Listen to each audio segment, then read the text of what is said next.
Assalamu alaikum, j'espère que vous allez bien. Bon, ça fait longtemps que je suis pas revenue. Vous avez vu le titre de la vidéo. Je vais vous faire une vidéo aujourd'hui qui va porter sur le thème du mariage. C'est vrai que quand j'ai fait la dernière vidéo donc sur le hijab, il y en a pas mal d'entre vous qui m'ont envoyé des messages et c'est bizarre parce que j'ai très peu d'interactions sous mes vidéos, mais vous venez me parler par mail. Bref, faites comme vous voulez, mais enfin, vous pouvez commenter, il y a pas de problème. Bon bref. Après, il y a des sujets un peu plus privés, donc je comprends, mais mettez-moi en commentaire si vous voulez des types de vidéos particuliers, n'hésitez pas. Moi, vous savez que j'ai des propos un peu, voilà, hard, je vais droit au but, il n'y a pas de je te brosse dans le sens du poil, et j'ai pas honte et j'ai pas peur de mes convictions et de mes idéaux, surtout quand c'est sur des sujets ultra importants, comme là, par exemple, le mariage. Donc, comme il y en a 3 ou 4 qui m'ont envoyé des mails pour me dire oui, est-ce que tu peux faire une vidéo sur le mariage, il n'y a pas de problème. Petit disclaimer, je ne suis pas imam, je ne suis pas shir, je ne suis pas savant, d'accord? Mais il y a des choses qui coulent de source, d'accord? Donc, je vais vous donner des conseils qui seront valables pour les hommes et pour les femmes. Euh, je vais vous donner en fait ce que je pense, à mon sens, être les conseils primordiaux pour avoir un mariage qui commence bien, d'accord? Euh, on va commencer tout de suite. Donc, la première chose, déjà, mes sœurs, bon, déjà, c'est à vous que je vais parler, mais de toute façon, les conseils sont valables aussi pour les frères. Avant de vous marier, déjà, avant de savoir, oui, brun aux yeux bleus, patati patata, faites une introspection, une première introspection sur vous-même. Ça veut dire, où est-ce que vous en êtes, vous? Quelle est votre relation avec votre dîn?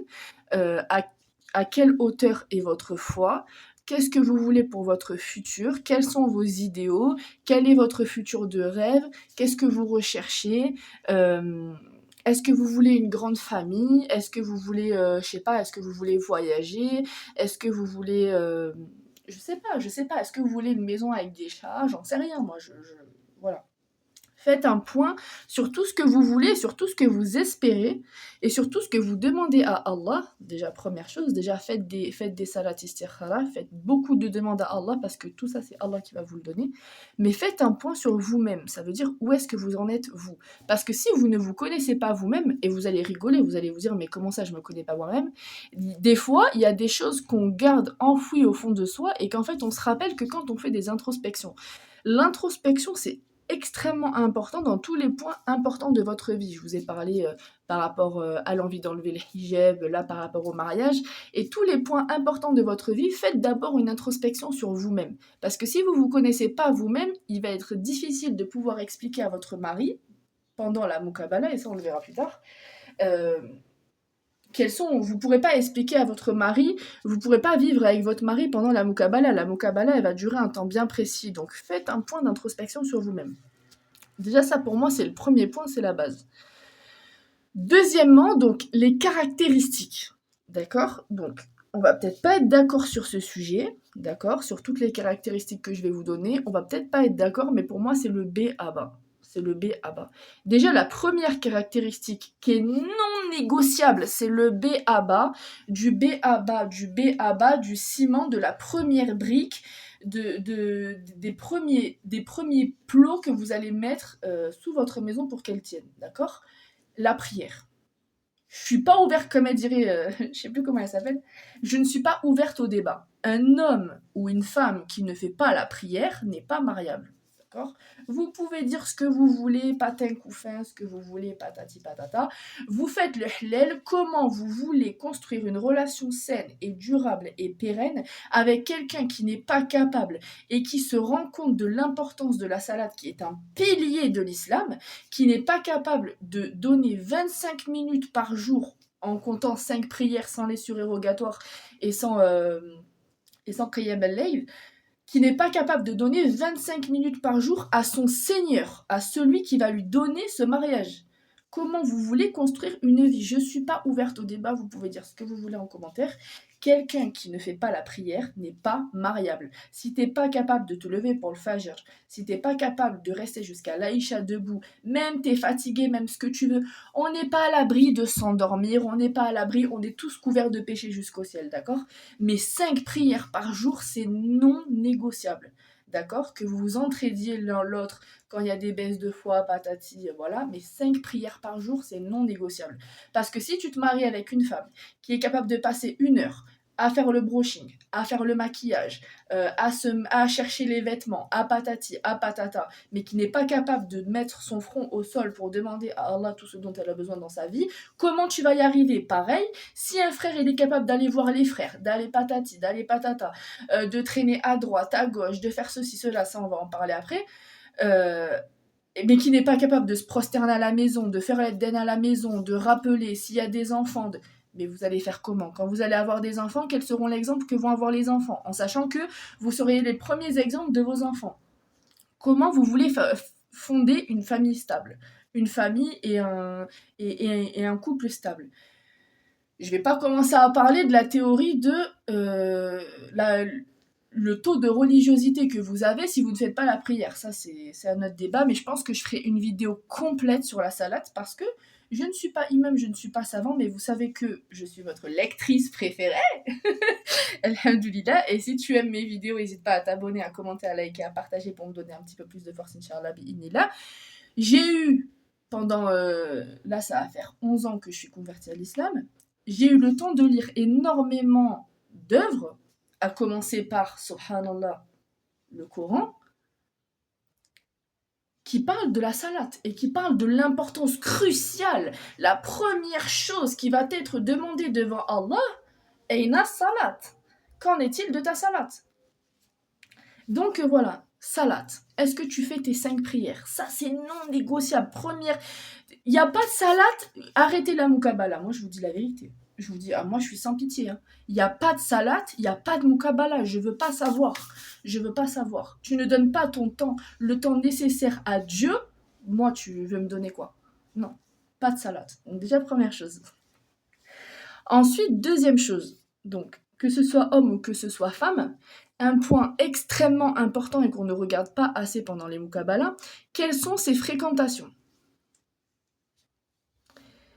Je pense pas qu'il y ait énormément besoin d'épiloguer sur ça, mais quelles sont ses fréquentations? Pourquoi? S'il a des mauvaises fréquentations, c'est peine perdue. Je vous le dis tout de suite. Si il ou elle a des mauvaises fréquentations, c'est peine perdue. Pourquoi? Parce que quand bien même, admettons, tu te maries avec un frère. Ok, très bien.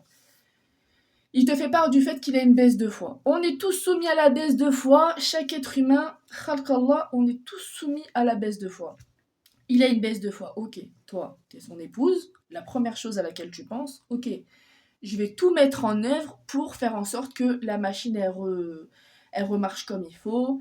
On fait des prières, on se réveille, on fait des efforts petit à petit, on met en place une organisation, on achète les livres nécessaires, on prend un temps adéquat, petit à petit. Voilà, on fait tout pour que la personne, elle revivifie tout ça. On fait des activités, on fait des jeux. Vous savez qu'aujourd'hui, il y a des jeux. Bon, bref, on en parlera plus tard. Mais bref, on fait tout pour que la personne qui vive à nos côtés aille fil Jannah avec nous. Donc, on s'évertue à faire en sorte que cette foi remonte. Si la personne elle a des mauvaises fréquentations, ton travail, c'est du vent. Ton travail, c'est du vent. Je sais pas en quelle langue le dire, ton travail, c'est du vent.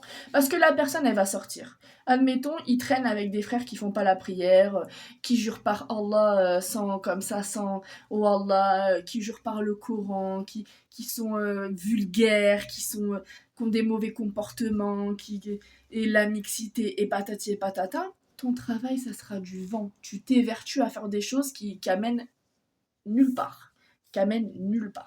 Donc, que ce soit pour l'homme et pour la femme, un droit de regard sur les fréquentations.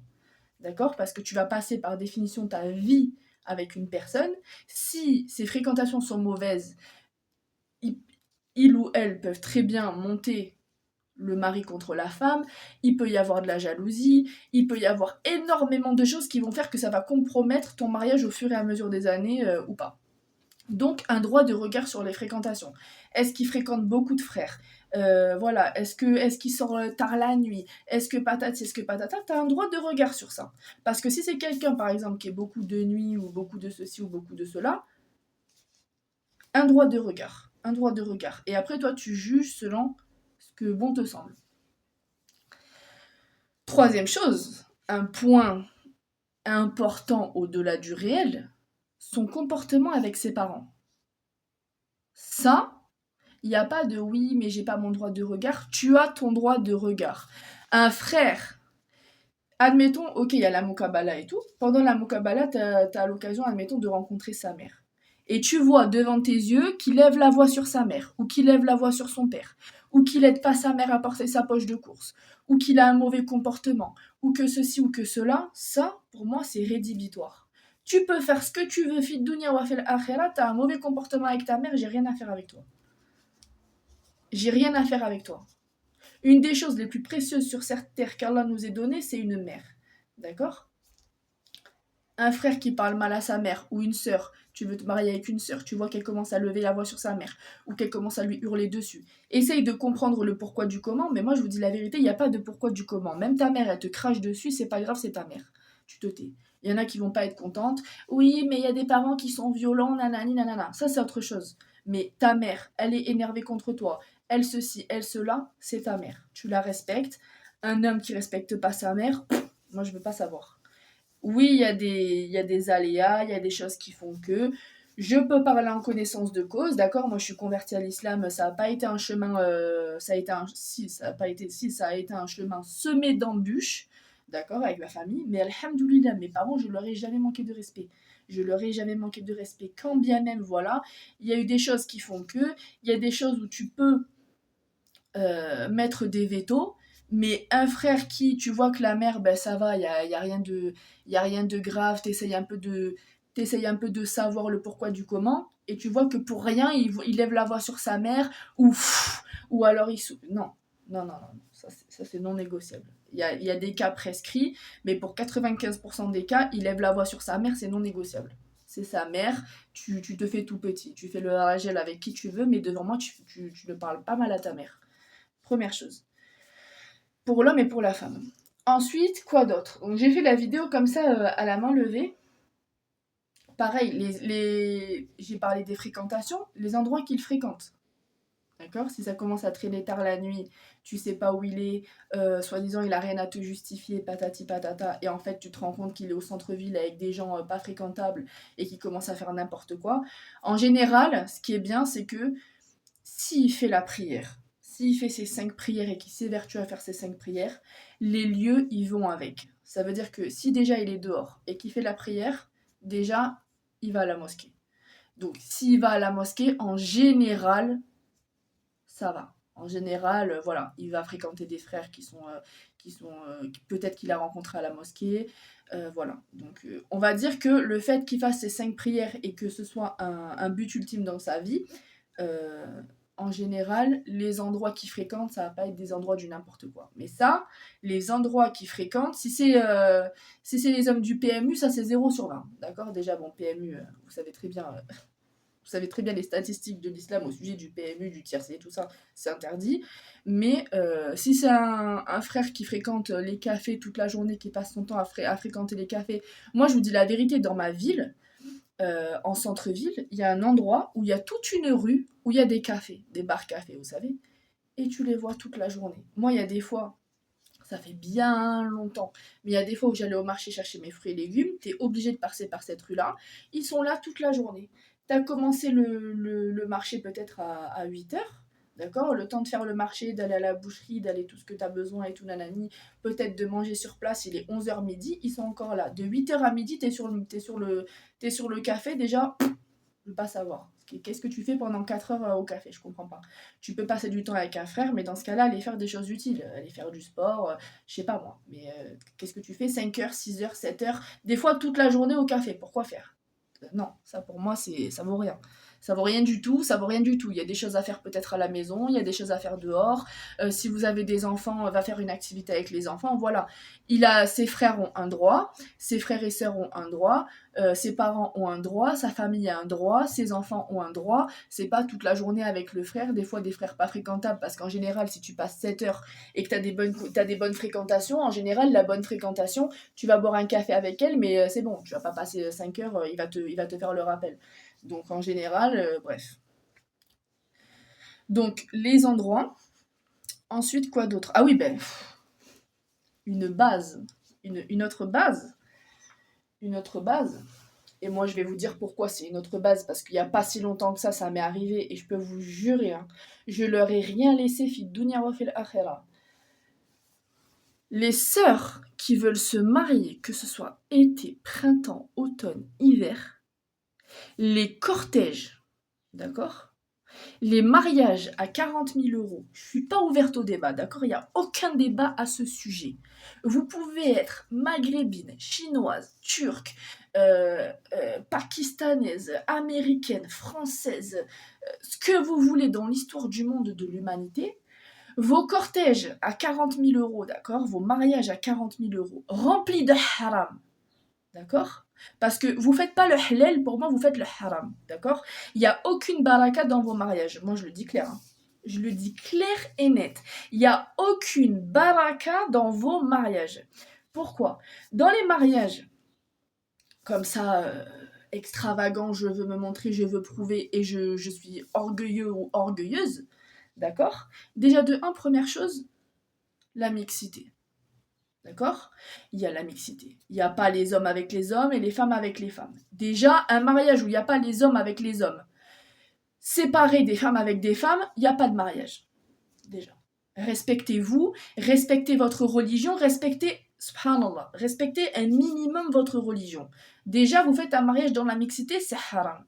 Vous faites un mariage dans la nudité, d'accord? Déjà, ton mari il te laisse te mettre en mini-jupe ou en mini-robe, ou alors en robe serrée, décolletée, brushing, maquillage devant des hommes intrus. Déjà, des déyous, on n'en veut pas, d'accord? Faut un peu de... Je suis désolée, hein. Là, je m'emporte un peu parce que ce sujet-là, c'est un sujet vraiment qui m'énerve. Mais vraiment, subhanallah. Bref, je vais vous expliquer pourquoi. La nudité. Donc la nudité, ça danse devant les autres hommes, les hommes elles dansent avec les hommes, la femme elle danse avec le cousin du marié, il n'y a plus aucun respect en fait. On fait le halal, mais bref. La musique, d'accord? Des paroles de musique, mais wala ya'udu billahi minash shaitanir rajim.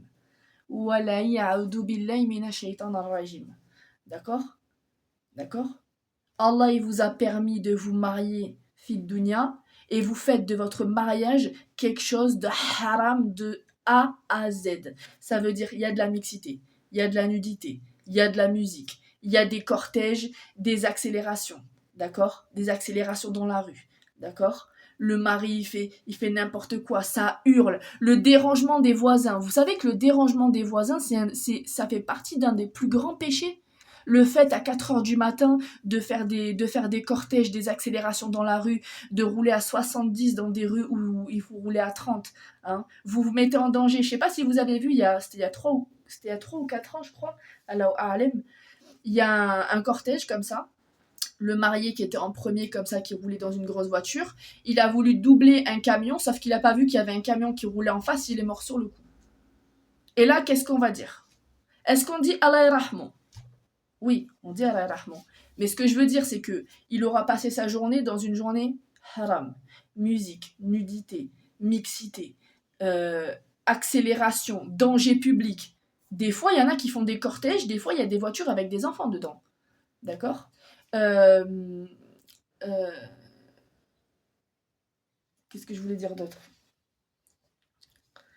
Oui, et puis bien sûr, la base des bases, pas de salade.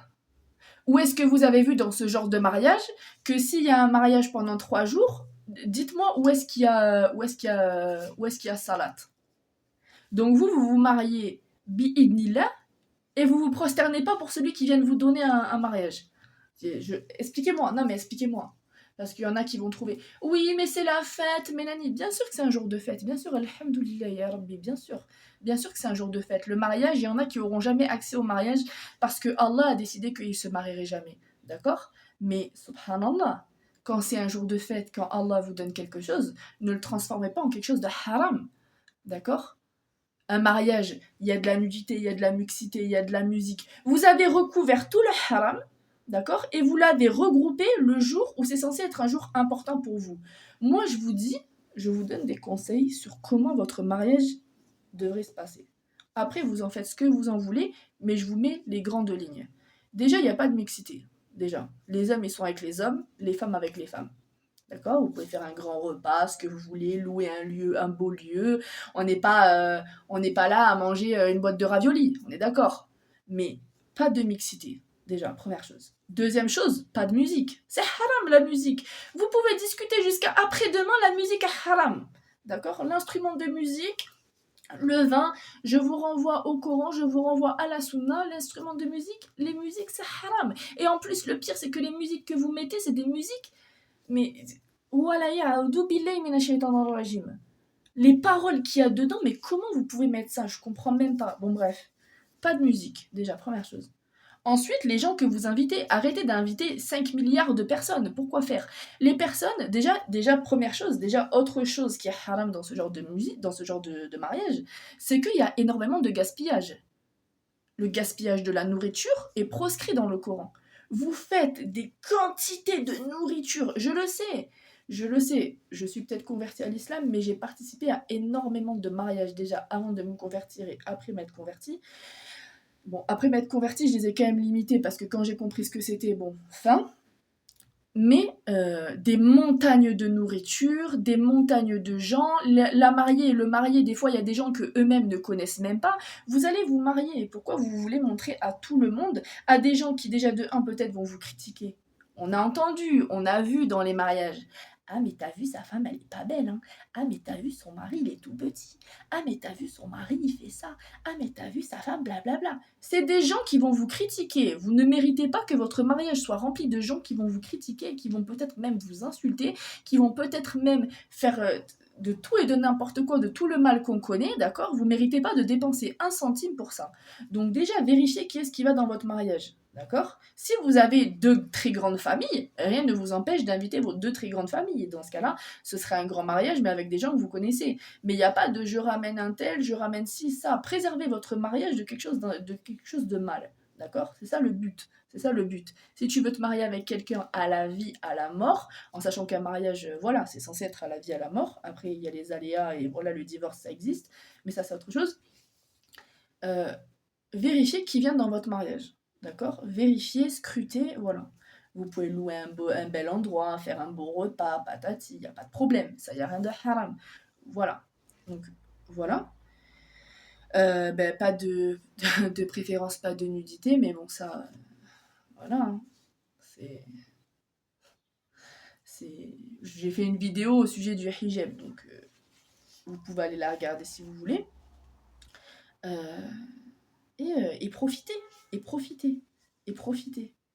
La salade, c'est non négociable, d'accord? Il n'y a pas un mariage. Comment un mariage en Allah sans salade? Comment? Moi, je sais pas, je pose la question comme ça. Je sais pas. Vraiment, cette vidéo, je parle comme je le sens. Vraiment, je parle comme je le sens et comme je le crois et comme je le pense. Après, à vous de... Ouais, mais c'est mon mariage, moi je veux un mariage de princesse, 40 000 euros. Déjà, 40 000 euros, c'est du gaspillage de nourriture et d'argent. 40 000 euros, ma chérie, déjà, va faire un voyage, va à la Mecque avec ton mari, va construire un puits, va faire des bonnes actions, commencez votre mariage dans quelque chose de halal. Allez, je sais pas, allez dans un orphelinat et après allez kiffer votre vie peut-être dans un voyage, d'accord? Mais 40 000 euros, pourquoi faire? D'accord? C'est pareil.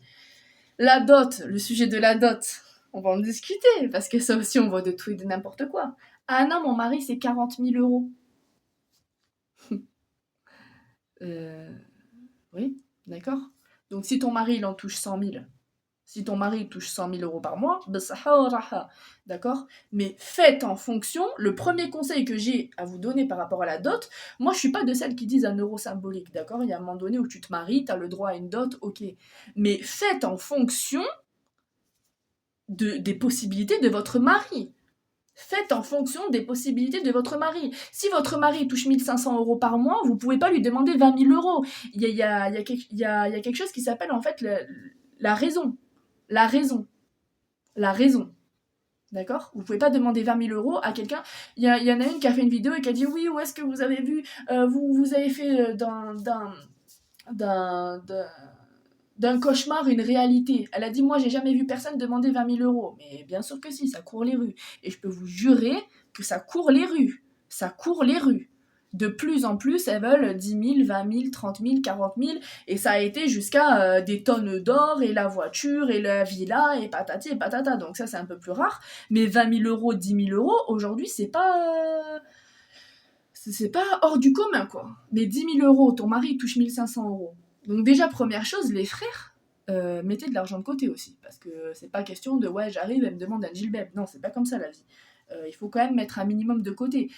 Moi, je pars du principe que à partir du moment où tu as un enfant, un garçon, il faut rentrer dans son éducation qu'à partir de 18 ans, il faut qu'il commence à mettre un petit peu d'argent de côté.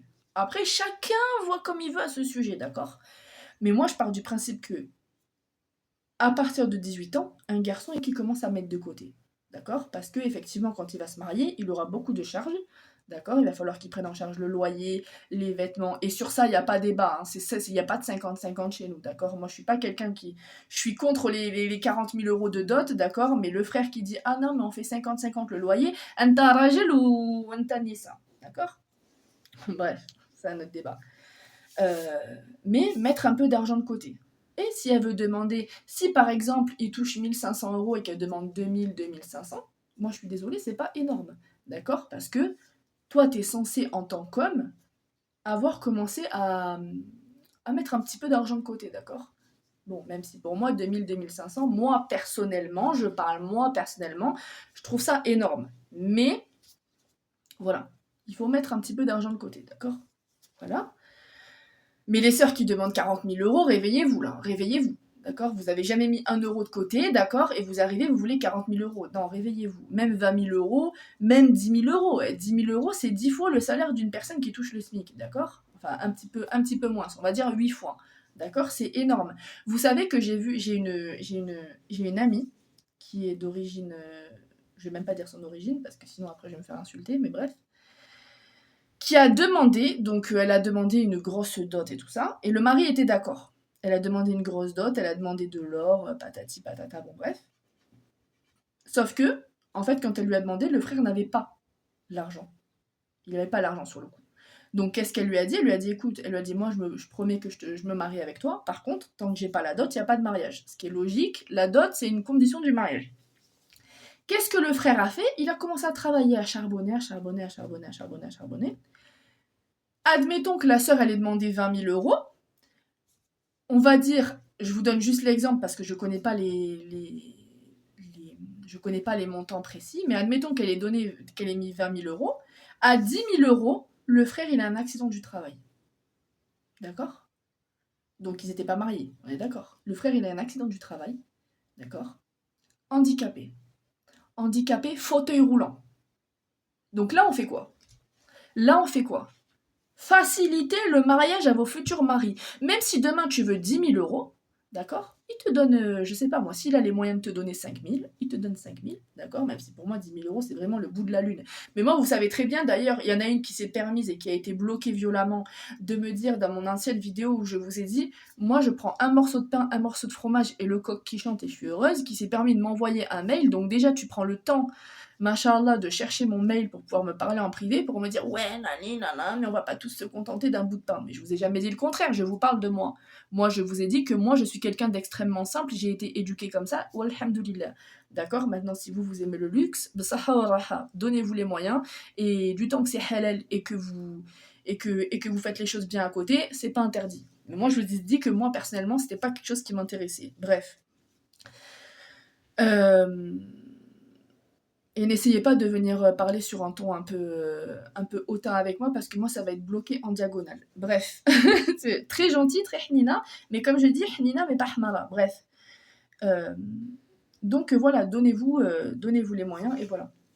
Donc pour la dot, faites en fonction de votre mari, parce que là le frère, fauteuil roulant, la sœur finalement elle s'est pas mariée avec lui, oui c'est ça, c'est ça le truc le plus fou, c'est qu'en fait il s'est donné, il a eu un accident de la vie, et au final, eh bien, elle ne s'est pas mariée avec lui.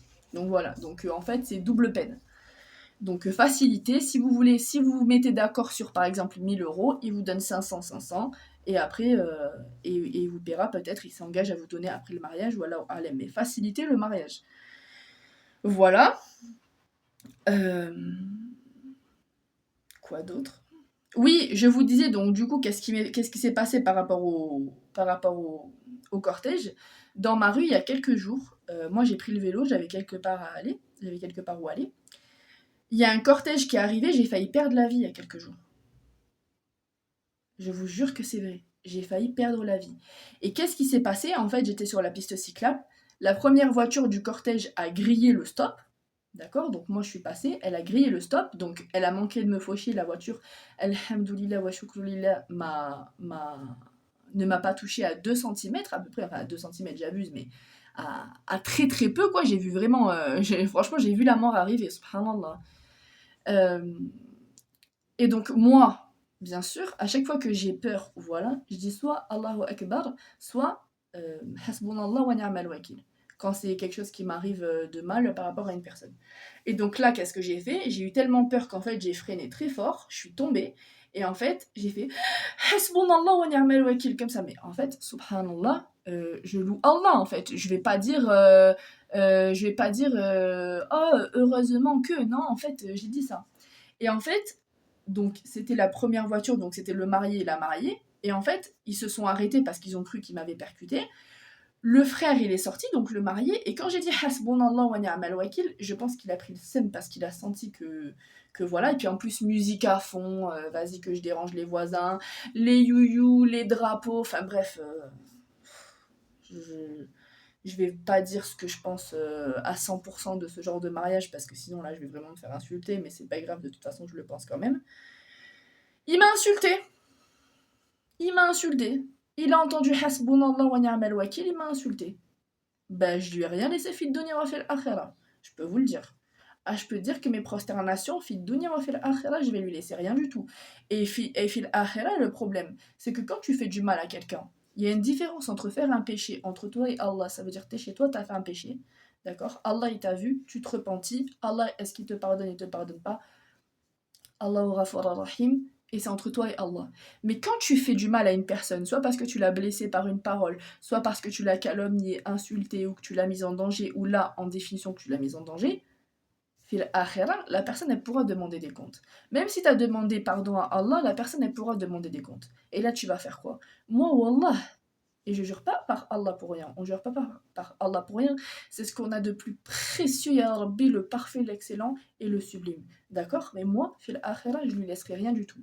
Parce que quand t'es en tort et que tu mets quelqu'un en danger, tu te permets pas de l'insulter quand t'es en tort à 100%, et quand en plus t'es en plein haram, d'accord? Parce que moi, je suis désolée, ce genre de mariage, pour moi, bref, je ne dirai pas ce que j'en pense.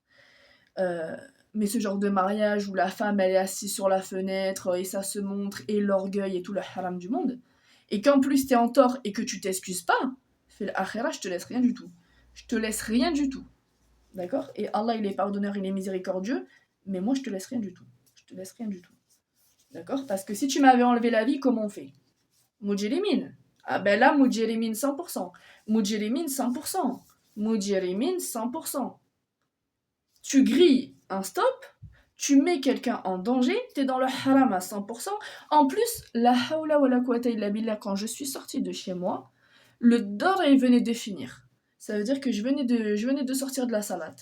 Ça veut dire que eux, meken welou, ils étaient tous pomponnés, maquillés, mini-jupés, d'accord? Meken welou la salade. Ça veut dire que tu tues quelqu'un, t'as pas fait la prière, tu fais tout le haram du monde, d'accord? Et on n'est personne pour juger, on demande à Allah qui nous guide. Là, ce que j'ai fait, c'est pas un jugement, c'est une constatation, d'accord? Mais moi, meken welou fil akhira, je lui laisserai rien du tout, parce qu'en plus, tu me mets en danger et en plus tu m'humilies, tu m'insultes. Moi, c'est pour ça que je vous dis, mes sœurs ou mes frères, s'il y a des petits frères qui passent par là qui sont pas encore mariés, attention à vos mariages. Faites des beaux mariages, mettez votre meilleur costume, voilà, une belle robe, mestora, d'accord? Voilà, beaucoup d'invocations, beaucoup de zikr, et on mange bien, et on fait un bon repas, et on rigole, et voilà. On a le droit, bien sûr, c'est un jour de fête, alhamdoulilah, tu vas passer le reste de ta vie avec ce frère, c'est bien. Mais toujours, est-ce que haram ou est-ce que halal? Est-ce que le fait que je sois en train de me dandiner devant un homme qui n'est ni mon mari, ni mon mahram, d'accord? Est-ce que Allah est satisfait de moi? Est-ce que Allah est satisfait de ce que je mets en place pour quelque chose qui va me durer toute une vie, aka mon mariage? Khlas. Vo 34 minutes. Non, là, j'ai abusé. J'ai abusé, mais je parle trop aussi. Je sais pas si j'ai tout dit, mais je pense que je vais m'arrêter là. Si j'ai d'autres points qui me viennent en tête, je pense que je vous en referai une vidéo. N'hésitez pas à me dire si cette vidéo vous a plu. Je pense qu'il y en a qui vont pas être d'accord, mais alhamdoulilah la kulli hal. N'hésitez pas encore une fois à vous abonner, à commenter, à liker, à partager. Si vous avez été jusqu'au bout de la vidéo, n'hésitez pas à mettre un emoji livre. De toute façon, emoji livre. Votre lectrice préférée, emoji livre. Alhamdoulilah. Et on se retrouve très vite pour une nouvelle vidéo. Inch'Allah, bi'idnillah. Assalamu alaikum.